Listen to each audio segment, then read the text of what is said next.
ஓகேவா? ஸோ இந்த மாதிரி வாங்கிட்டு நீங்கள் என்ன பண்ணலாம்னா பின்ஸு, சேஃப்டி பின்ஸ் தனியாக போட்டு வச்சுக்கலாம். அதுக்கப்புறம் ஹேர் பின்ஸ் தனியாக போட்டு வச்சுக்கலாம். யூ பின்ஸ், இன்விசிபிள் பின்ஸு, என்னெல்லாம் சின்ன யூ பின்னு என்னென்னலாம் வேணுமோ.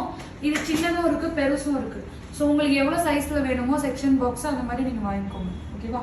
வாங்கிட்டு நீங்கள் அது மாதிரி போட்டு எடுத்துகிட்டு போகிறது உங்களுக்கு பெட்டர். அதே மாதிரி ஒரு வாட்டியும் ரீசெக் பண்ணிக்கோங்க எல்லாமே இருக்கா. இப்போ நம்ம இதில் வந்து பார்த்தீங்கன்னா காலியாக நம்ம ஃபில் பண்ணிட்டே இருக்கணும்.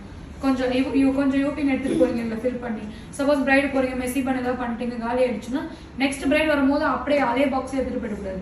அப்புறம் வந்து ஒரு வாட்டி ரீசெக் பண்ணி ஏதாவது கம்மியாக இருக்கா அப்படின்னு பார்த்துட்டு ஃபில் பண்ணி எடுத்துகிட்டு போகணும். சேஃப்டி பின்ஸும் அதே மாதிரி ஒரு வாட்டி எடுத்துகிட்டு போவீங்க, சாரி கட்டணுன்னே காலி ஆகிடும்.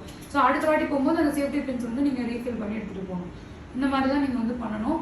பல்காக வாங்கி வச்சுக்கோங்க. முடிஞ்ச அளவு நான் தான் சஜஸ்ட் பண்ணுவேன். ஏன்னா யூபின்ஸ்லாம் வந்து ஒரு பாக்ஸ் வந்து 10 rupees சொல்லுவாங்க. ஆனால் அதில் வந்து உங்களுக்கு ஒரு 4-5 பின்னு தான் இருக்கும்.